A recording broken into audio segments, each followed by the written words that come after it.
Eh bien, bonjour. Ça va bien? Malgré le temps maussade un petit peu? C'est pas grave. Ici, on est bien. Il fait soleil. Et on va se courber pour remettre notre temps dans les mains du Seigneur parce que j'ai besoin vraiment de Dieu. À chaque fois que j'amène la parole, j'ai besoin de lui pour on pourrait dire, mettre en place mes notes, mais j'ai besoin de lui aussi pour vous l'amener. Et j'ai besoin de lui aussi pour le faire pénétrer dans mon cœur et dans votre cœur, parce que moi, je n'ai pas ce pouvoir-là. Oui, je peux le dire, je peux faire ce que je suis capable de faire, mais il y a des limites à ce que je suis capable de faire. Donc, on va se courber. Père éternel, comme je viens de dire, j'ai vraiment besoin de toi. J'ai vraiment besoin, comme j'ai déjà entendu des prédicateurs, que tu me caches en arrière de toi, parce que c'est vraiment ta parole qu'on veut annoncer ce matin.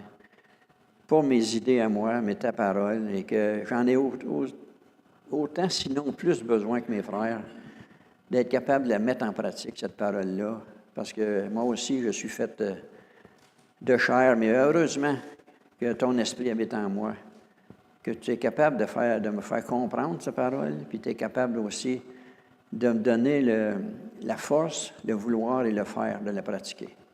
Amen.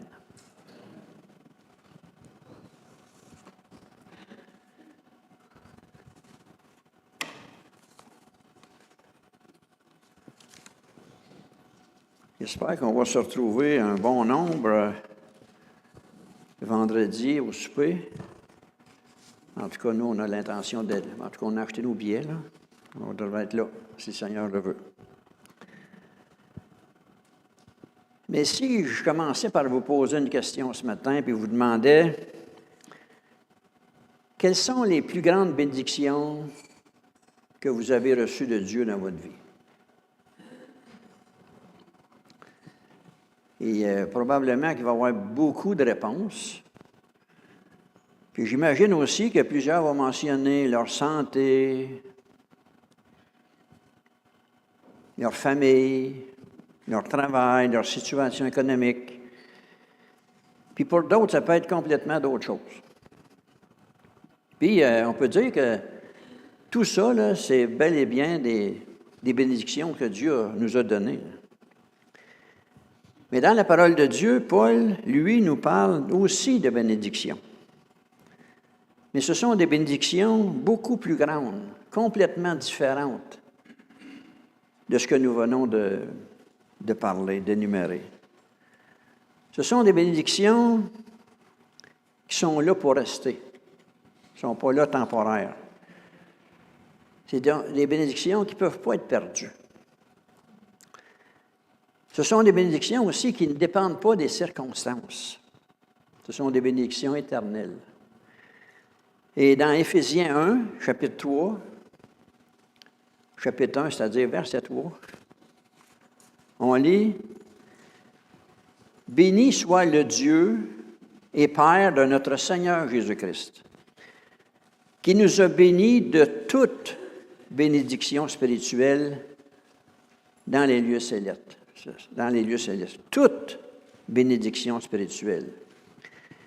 Puis là, remarquez bien que ce que Paul mentionne ici, il ne dit pas que Dieu va nous bénir lorsque nous sommes rentrés dans les lieux célestes, mais il dit que Dieu nous a déjà bénis. Parce que ce sont des bénédictions, on pourrait dire, qui sont déjà acquises pour tous ceux qui sont en Jésus-Christ.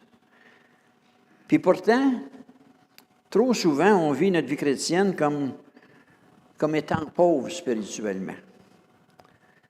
On ne peut pas se demander pourquoi, mais parce que nous ne réalisons pas toutes ces richesses, que toutes ces richesses-là nous appartiennent en Christ. C'est un peu comme un homme qui aurait un gros compte en banque, là, rempli d'argent, mais qui continuerait à vivre comme un pauvre. Pourquoi? Parce qu'il n'est pas au courant. Il n'est pas au courant que tout cet argent-là lui appartient. Et ce matin, qu'est-ce que nous allons faire ensemble? C'est en quelque sorte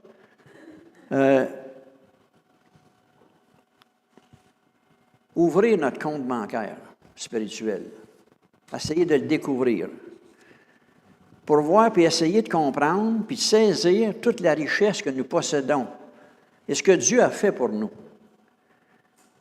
Parce qu'on peut dire que plus nous allons comprendre ces bénédictions, plus notre foi viendra solide et plus notre connaissance de Dieu va s'agrandir. Nous allons donc examiner ensemble quelques-unes des bénédictions extraordinaires que Dieu nous a accordées en Jésus-Christ et que Paul mentionne dans Éphésiens 1, les versets 3 à 14. Et on va prendre le temps de lire dans Éphésiens 1, au verset 3, on lit « Béni soit le Dieu et Père de notre Seigneur Jésus-Christ, qui nous a bénis de toute bénédiction spirituelle dans les lieux célestes en Christ. En lui, Dieu nous a élus avant la fondation du monde, pour que nous soyons saints et irréprochables devant lui. Il nous a prédestinés dans son amour à être ses enfants d'adoption par Jésus-Christ, selon le bon plaisir de sa volonté, pour célébrer la gloire de sa grâce, dont il nous a favorisés dans le bien-aimé. En lui, nous avons la rédemption par son sang, le pardon des péchés, selon la richesse de sa grâce, que Dieu a répandue abondamment sur nous par toute espèce de sagesse et d'intelligence. Il nous a fait connaître le mystère de sa volonté, selon le bienveillant dessein qu'il avait formé en lui-même, pour le mettre à exécution lorsque les temps seraient accomplis, de réunir toutes choses en Christ, celles qui sont dans les cieux et celles qui sont sur la terre. En lui, nous sommes aussi devenus héritiers, ayant été prédestinés suivant le plan de celui qui opère toutes choses d'après le conseil de sa volonté, afin que nous servions à célébrer sa gloire, nous qui d'avance avons espéré en Christ. En lui, vous aussi, après avoir entendu la parole de la vérité, l'évangile de votre salut, en lui, vous avez cru et vous avez été scellés du Saint-Esprit qui avait été promis, lequel est un gage de notre héritage pour la rédemption de ceux que Dieu s'est acquis pour célébrer sa gloire.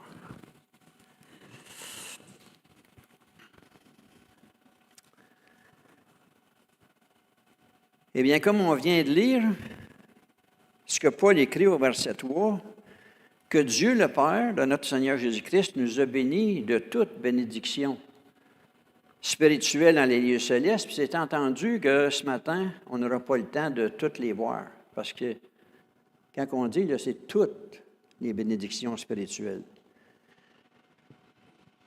Mais nous allons simplement en regarder quelques-unes qui sont mentionnées dans les versets que nous venons de lire.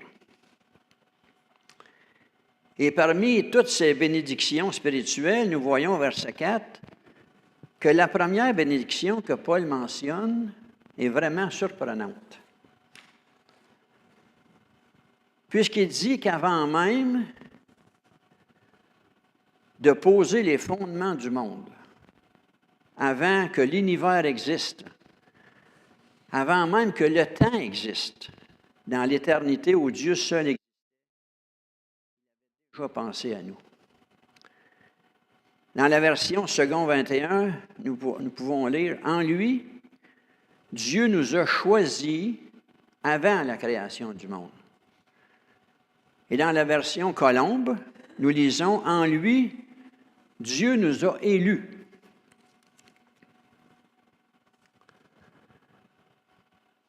Fait que la grande question à se poser, c'est « Mais qui sont ces élus? » Est-ce que Dieu a choisi certaines personnes pour qu'elles viennent à Christ? Ou est-ce que ce sont ceux qui sont unis à Christ par la foi qui deviennent élus? Et dans le monde évangélique, il existe principalement deux compréhensions. Il y a la position évangélique, on pourrait dire non calviniste, appelée aussi arménienne, qui met l'accent sur l'union avec Christ comme centre de l'élection. Et selon cette compréhension, Christ est l'élu par excellence. C'est lui qui a été choisi. Dieu a décidé d'avance que tous ceux qui seraient en Christ seraient sauvés. L'élection concerne donc le peuple uni à Christ. Et dans cette vision, Dieu n'aurait pas choisi au hasard certaines personnes puis rejeté d'autres, mais plutôt choisi Christ et tous ceux qui s'attachent à lui par la foi. Ce sont ceux qui sont en Christ qui sont les élus. Et là, cette compréhension insiste davantage sur la responsabilité humaine, à l'appel universel de l'Évangile et à la nécessité de croire. Il y a aussi la position réformée calviniste. Elle enseigne que Dieu a choisi individuellement certaines personnes avant la création du monde pour les sauver. Et selon cette compréhension, Dieu a élu des personnes précises précis, c'est-à-dire Christ est le moyen par lequel les élus sont sauvés, et ceux que Dieu a élus viendront certainement à la foi. Ainsi, ne sont pas d'abord les croyants qui deviennent élus après être venus à Christ, mais plutôt Dieu les a élus, puis les attire à lui, et ils croient. Et là, il faut dire que le texte enseigne clairement que Dieu prend l'initiative du salut. Le salut commence dans le cœur de Dieu avant même de commencer dans notre cœur. Et selon cette compréhension, certains vont dire que ce n'est pas juste, puisque Dieu en a choisi certains puis attiré d'autres. Mais il faut dire aussi qu'au départ, tous, sans exception, sont séparés de Dieu par leur péché. Autrement dit, au départ, tous sont rejetés. C'est vraiment une grâce que Dieu nous a fait de payer la dette de nos péchés à la croix. Mais que nous soyons dans une position ou dans l'autre, on voit bien que Dieu a fait un choix. Et nous savons que lorsque Dieu choisissait quelqu'un, que ce soit dans l'Ancien Testament ou dans le Nouveau Testament, il y avait toujours un but à ce choix. Et c'est la même chose aujourd'hui lorsqu'il choisit quelqu'un pour le sauver. Ce n'est pas uniquement pour lui éviter l'enfer. Parce que nous lisons au verset 4 que Dieu nous a choisis avant la fondation du monde. Et la raison, c'est pour que nous soyons saints et irréprochables, sans défaut devant lui. Et quand on regarde le mot saint, on peut dire que seulement Dieu est sans péché. Seulement Dieu est saint. Mais dans le mot saint, qui qualifie Dieu, se retrouve aussi l'idée d'être à part, complètement à part, séparé. Et selon le contexte, le mot saint peut prendre diverses significations aussi. Dans les Écritures, on retrouve des objets saints, des lieux saints. Et quand on parle d'objets saints ou de lieux saints, on peut pas dire que ces lieux-là avaient péché, là, qui avaient été sanctifiés. Puis la raison, par exemple, pour que ces lieux-là et ces objets-là sont saints, la seule raison, c'est parce qu'ils appartiennent à Dieu. Ils sont là pour Dieu. Ils ont été consacrés pour lui. Puis la sainteté de l'homme dépend aussi de la sainteté de Dieu. Dans Lévitique 20, 26, Dieu nous dit, c'est-à-dire qu'il dit aux Israélites, « Vous serez saints pour moi, car je suis saint, moi, l'Éternel. Je vous ai séparés des autres peuples afin que vous m'apparteniez. » Et Paul va dans le même sens lorsqu'il parle aux croyants. Dans Tite, c'est-à-dire 2,14, il dit que Jésus-Christ s'est donné lui-même pour nous, afin de nous racheter de toute iniquité et de se faire un peuple qui lui appartienne, purifié par lui et zélé pour de bonnes œuvres. C'est-à-dire que nous sommes saints parce que nous avons été mis à part pour Dieu et nous lui appartenons. Il nous a rachetés, il nous a consacrés à lui. Irréprochable et sans défaut. Irréprochable, c'est être sans défaut devant lui. Et si nous sommes sans défaut ou sans faute devant lui, c'est que Dieu nous a sanctifiés. Il nous a déclarés justes devant lui. Et le chrétien se trouve être sans tache, sans défaut, parce qu'il est en Jésus-Christ. Lorsque Dieu nous regarde, il nous voit en Jésus-Christ. Donc, il ne voit pas qu'on est pécheur. Tous ces péchés-là ont été, on peut dire que tous les péchés qui pouvaient nous être reprochés, Jésus les a pris à son compte. Et il a payé la dette de ces péchés-là. Et si Dieu nous a choisis avant la fondation du monde, il nous a aussi prédestinés, comme le texte le dit, dans son amour, à être ses enfants d'adoption. Et tout le temps en Jésus-Christ. Et ici, le verbe, on pourrait dire prédestiné ou préordonné, revient 6 fois dans le Nouveau Testament, est exclusivement utilisé pour Dieu et sert à souligner le fait que Dieu seul a pris l'initiative et exerce l'autorité sur notre salut.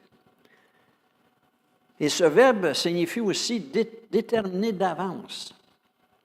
Et la prédestination désigne, on peut dire, le décret de Dieu par lequel serait déterminée la destinée temporelle puis éternelle de ses créatures. Dieu avait donc déterminé d'avance ce qui arriverait à ceux qu'il avait choisis pour être saints et sans défaut. Et la prédestination serait aussi différente de l'élection qui porterait sur le choix de Dieu, tandis que la prédestination se rapporterait au but qu'il a voulu, on pourrait dire, pour eux. Il les a destinés d'avance à être ses enfants adoptifs de Dieu qu'il a voulu dans sa bienveillance.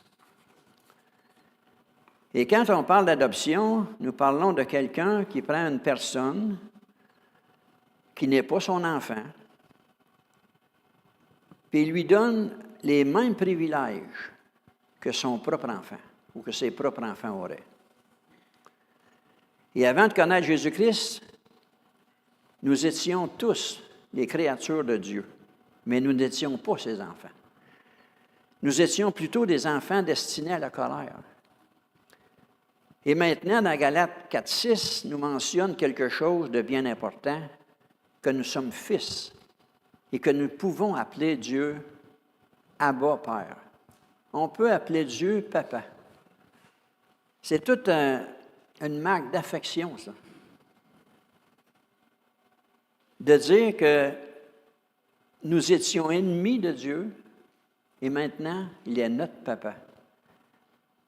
Pourquoi qu'il est notre papa? Parce qu'il nous a adoptés dans sa famille. Pourquoi qu'il a pu nous adopter dans sa famille?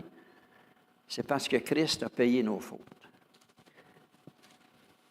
Et à cause justement que Dieu nous a adoptés dans sa famille, il nous a aussi fait, chacun de nous qui sommes sauvés, ses fils et ses filles. Et comme on l'a vu tantôt, Dieu avait un but lorsqu'il nous a choisis. Mais il y avait aussi un but lorsqu'il a prédestiné sa personne qu'il avait choisis à être ses enfants d'adoption. Au verset 6, Paul nous mentionne que ses lecteurs, la raison pour laquelle il les a prédestinés à être ses enfants adoptifs, c'est afin que nous célébrions la gloire de sa grâce, dont il nous a comblés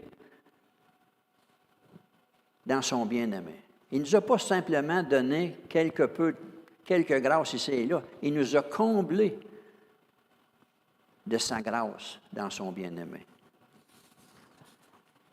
Et ici, l'emphase est portée sur la grâce plutôt que sur la gloire, parce que c'est la gloire de sa grâce. Puis la meilleure façon, on pourrait dire, de célébrer la gloire de sa grâce, c'est en ayant le cœur reconnaissant à Dieu pour toute la grâce qu'il nous a faite, de nous avoir choisis, de nous avoir adoptés comme fils et filles de Dieu. Et de louer surtout, de vivre, tout en le glorifiant et tout en faisant tout lorsque nous faisons quoi que ce soit pour la gloire de Dieu. On peut dire que cette vérité qu'on vient de voir là, devrait produire en nous une grande humilité, puis une grande reconnaissance aussi. Puisque si Dieu nous a attirés à lui, et que nous pouvons dire aujourd'hui que nous sommes sauvés, c'est sûrement pas parce que nous étions meilleurs que les autres. C'est uniquement à cause de la grâce de Dieu. Et cette grâce, et cette grande bénédiction aussi, devrait produire deux choses dans notre vie. Une grande reconnaissance, puis un profond désir de vivre pour lui et de le glorifier. Dans les versets 7 à 10, Paul nous présente une deuxième bénédiction.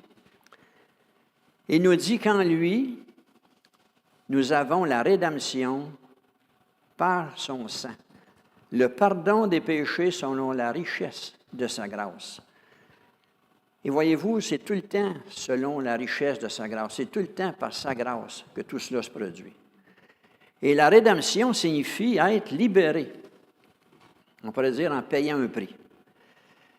Et à l'époque biblique, ce mot était souvent utilisé pour parler d'un rachat d'un esclave. Et c'est exactement l'image que Paul nous donne ici. Et plus près de nous, au 19e siècle, il y a certaines personnes qui faisaient l'achat d'esclaves. Mais ils ne les achetaient pas pour les garder comme esclaves pour eux-mêmes. Ils les achetaient pour les libérer. Et une fois l'achat était terminé, ils leur donnaient un document qui attestait leur liberté. Et c'est exactement ce que Jésus a fait pour nous. Romains 6,20 nous dit que nous étions esclaves du péché.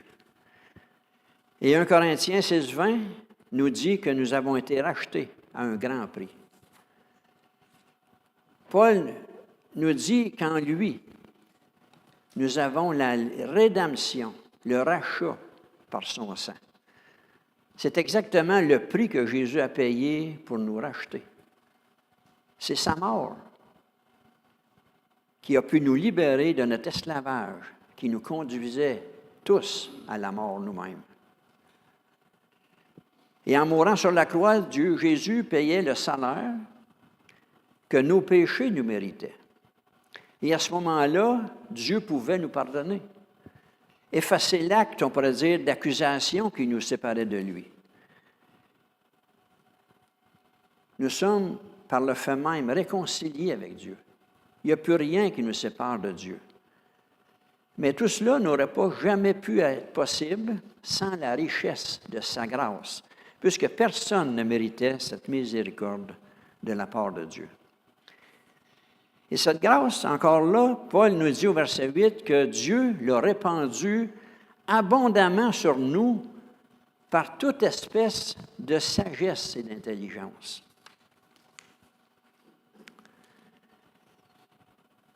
Mais en consultant certains commentaires, puis en regardant aussi différentes versions comme la Tobe, la Bible du Semeur, Parole de vie, Français courant, Parole vivante aussi, j'ai pu voir qu'ils ont traduit dans le sens de Dieu a répandu sur nous sa grâce avec surabondance, mais aussi en nous donnant plein de sagesse et d'intelligence. Ce qui serait pour nous une autre bénédiction. Mais cette fois-ci, la bénédiction ne serait pas uniquement dans les lieux célestes, mais elle serait accessible présentement sur terre.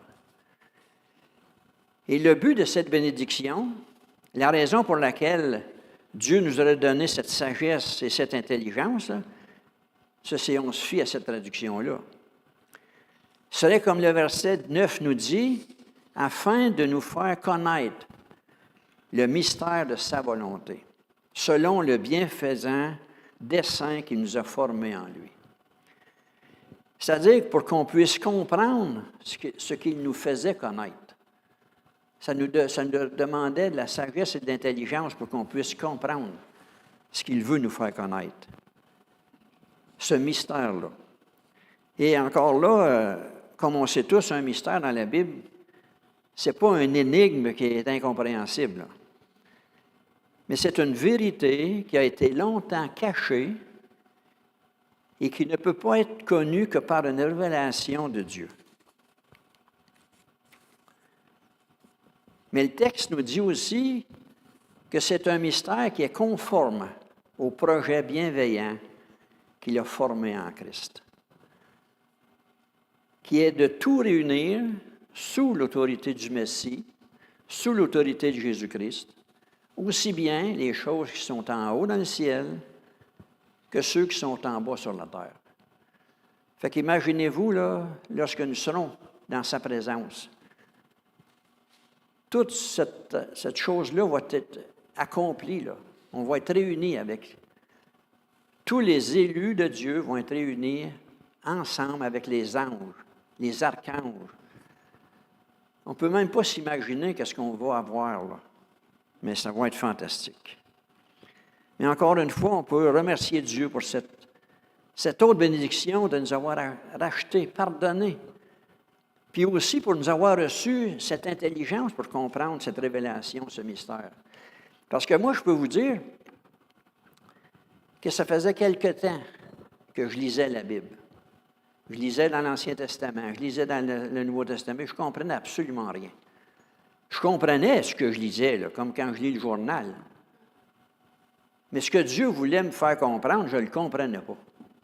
Il a fallu que Dieu me donne cette intelligence. Ce n'est pas parce que je suis plus intelligent que les autres, c'est Dieu qui me l'a donné à ce moment-là que j'ai pu comprendre ce qu'il voulait me faire comprendre. Donc, si souvent on annonce l'Évangile à quelqu'un et il ne comprend pas, il ne faut pas lui dire « Hey, tu n'es pas bien intelligent. » Non.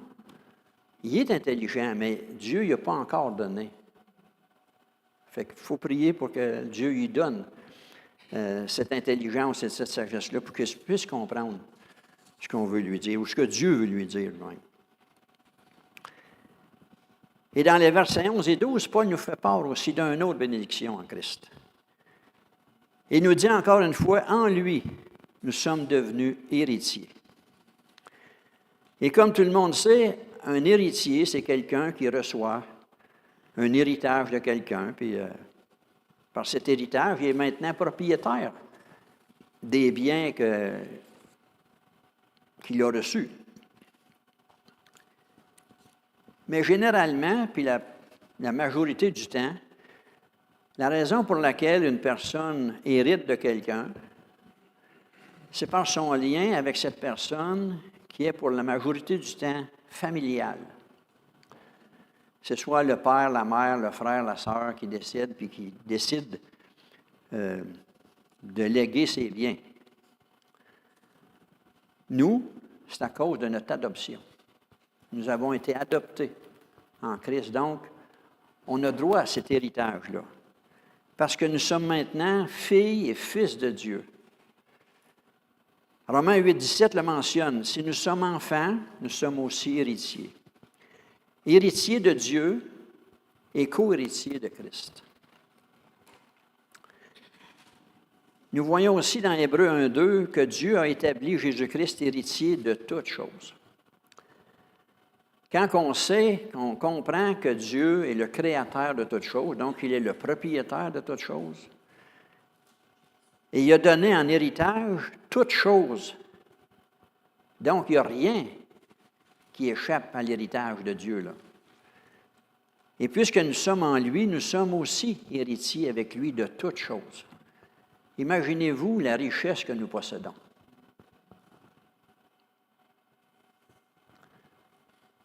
Nous la possédons. Et au verset 12, nous voyons la raison pour laquelle il a fait de nous ses héritiers, c'est pour servir à célébrer encore une fois quoi? Sa gloire. Pas pour que nous, on se glorifie de ces choses-là, pour qu'on puisse glorifier lui. Mais qui nous aurait pu croire qu'un jour nous devenions héritiers? Surtout héritiers de Dieu, co-héritiers de Christ, et que nous nous servions de cet héritage pour célébrer la gloire de Dieu. Mais sachant cela, notre cœur devrait être rempli de reconnaissance et davantage aussi désireux de de tout faire, on pourrait dire, pour sa gloire. Mais il y a une quatrième bénédiction dont Paul nous parle aussi dans les versets 13 et 14. Puisque peut-être que vous allez me dire, c'est bien beau tout ça, là, que j'ai été choisi, prédestiné à être enfant de Dieu, que je suis co-héritier avec Christ. Mais pour l'instant,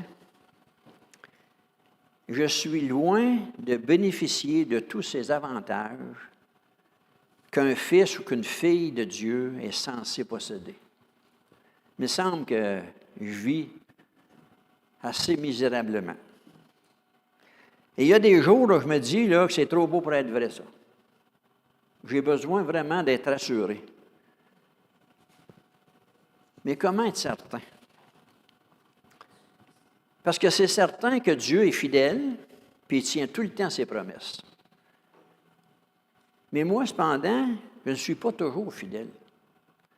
Il y a des jours là où tout va bien spirituellement, je suis obéissant, plein de confiance. Mais lorsque ça va moins bien, lorsque je passe des temps difficiles, des temps d'épreuve, des temps aussi où je peux m'éloigner un peu du Seigneur, des temps de doute. Et là, je me dis, est-ce que vraiment c'est pour moi, ça, toutes ces bénédictions-là? Et là encore, j'ai besoin d'être assuré. Eh bien, heureusement que Dieu nous connaît. Et il sait de quoi nous sommes faits. Au verset 13 et 14, Paul s'adresse aux croyants de toute origine et il leur mentionne que Dieu leur a donné une garantie. Nous pouvons lire encore en lui. Vous aussi, après avoir entendu la parole de la vérité, l'évangile de votre salut, en lui vous avez cru. Donc, si c'est votre cas ce matin, en lui vous avez cru. Si vous avez remis complètement votre confiance dans le sacrifice de Jésus-Christ à la croix, eh bien, vous avez été scellés du Saint-Esprit qui avait été promis. Et selon la version Tob, nous pouvons lire que nous sommes marqués d'un sceau.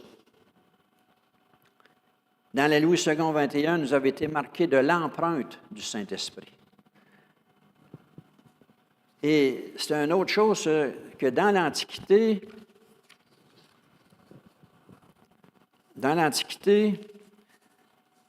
un sceau servait à prouver, on pourrait dire, l'authenticité, la propriété. On pourrait dire aussi la protection. Et on peut dire que le sceau est la marque du propriétaire.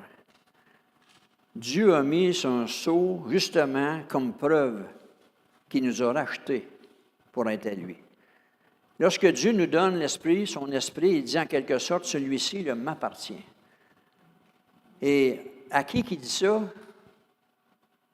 Bien, on peut dire qu'il peut dire ça à ses ennemis, à Satan.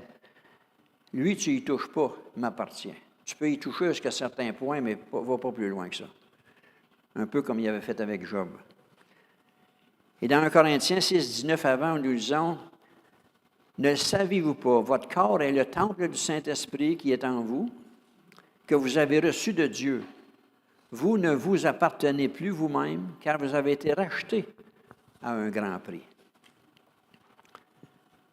Et la plupart d'entre nous ont déjà vu un film américain, on pourrait dire, là, dont les propriétaires de bétail les marquaient au fer rouge pour montrer qu'ils leur appartenaient. Et à une certaine époque aussi, on faisait la même chose avec leurs esclaves. Dieu, lui, nous a marqués du Saint-Esprit, ceux qui lui appartiennent, ceux qui l'ont racheté. Romains 8, 9 nous dit que si quelqu'un n'a pas l'Esprit de Christ, il ne lui appartient pas. Mais si vous, comme j'ai dit tantôt, si vous avez cru, vous avez le Saint-Esprit. Mais Dieu n'a pas donné son Saint-Esprit uniquement comme preuve non plus que nous lui appartenons. Au verset 14, Paul nous dit que le Saint-Esprit est un gage de notre héritage, ou on pourrait dire un acompte de notre héritage, selon la Tob. Ce qui fait une garantie de recevoir tout ce qui reste à recevoir. C'est seulement, le Saint-Esprit est seulement qu'un acompte. Comme quand on va acheter une maison, on donne un acompte. Et quand on prend possession, on paye le restant. Mais Dieu, le restant, il est déjà garanti, il est déjà dans le compte. Mais là, il nous a donné seulement qu'un acompte pour faire sûr qu'on comprenne bien une garantie que le restant s'en vient.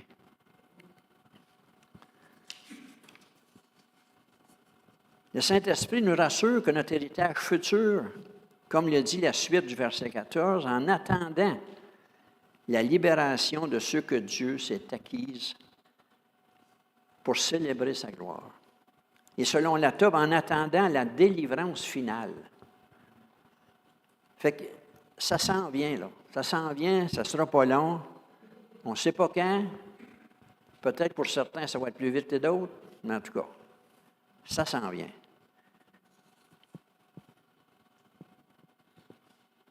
Mais nous ne sommes pas encore chez nous. C'est ça l'affaire. On ne sait pas encore chez nous, mais on a une garantie que ça va arriver. Et ce gage encore nous rassure que Dieu va nous donner bientôt la totalité de notre héritage. Et là, quel sera ce grand jour? On va être tous ensemble, là. Je vous le dis, là, on va être ensemble. Là. Pas rien que nous autres, mais on va être ensemble. Probablement qu'il va faire en sorte que parmi toute la foule, on va avoir une place réservée juste pour nous autres. Pour un temps, en tout cas, pour se reconnaître. Ça va être un grand jour. Mais quand on traverse des moments de doute, des moments de faiblesse, des moments difficiles, rappelons-nous que Dieu nous a donné une garantie, son Esprit Saint. Notre salut repose entièrement sur la fidélité de Dieu, pas sur notre fidélité à nous. Mais lorsqu'on regarde toutes ces bénédictions, là, on réalise quelque chose, on pourrait dire, d'extraordinaire. Notre salut n'est pas le résultat d'un simple hasard, une décision humaine passagère.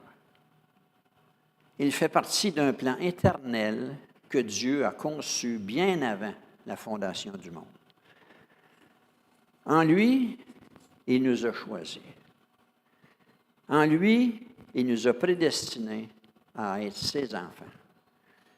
En lui, il nous a rachetés par le sang de son Fils. Et en lui, il nous a pardonné nos péchés. Il nous a fait aussi héritiers avec Christ. Et il nous a donné son Saint-Esprit comme garantie de cet héritage-là. Et tout cela ne dépend pas aucunement de nos mérites, mais uniquement de la richesse de sa grâce. Cela signifie que même lorsque nous traversons des moments difficiles, des temps de doute et d'épreuve, rappelons-nous que notre espérance ne repose pas seulement sur nos émotions, sur notre performance spirituelle, mais sur l'œuvre parfaite que Dieu accomplit pour nous en Jésus-Christ. Et tout comme le peuple d'Israël dans le désert, nous ne sommes pas encore arrivés à destination, mais nous sommes en chemin. La parole de Dieu l'a bien démontré. Dieu nous a comblés de toute bénédiction spirituelle dans les lieux célestes en Jésus-Christ. Alors, qu'est-ce qu'on peut dire? Vivons comme étant riches spirituellement et offrons-lui toute notre reconnaissance et louange pour tout ce qu'il a fait et qu'il nous a donné pour nous. Prions. Père éternel, merci pour cette garantie que tu nous as donnée. Pour toute cette bénédiction que nous savons maintenant qui sont là, dans les lieux célestes, en Jésus-Christ, où nous sommes assis avec ton Fils aussi. C'est tout un réconfort de savoir que les jours où ça ne va pas bien, ça va moins bien, qu'on a l'impression que tu t'éloignes de nous, que c'est nous qui s'éloignent de toi, mais toi, tu ne t'éloignes pas de nous. Tu nous as donné cette garantie que tu vas nous garder. Tu vas nous donner cette garantie aussi, cet acompte, que l'entièreté de notre héritage, de ces bénédictions,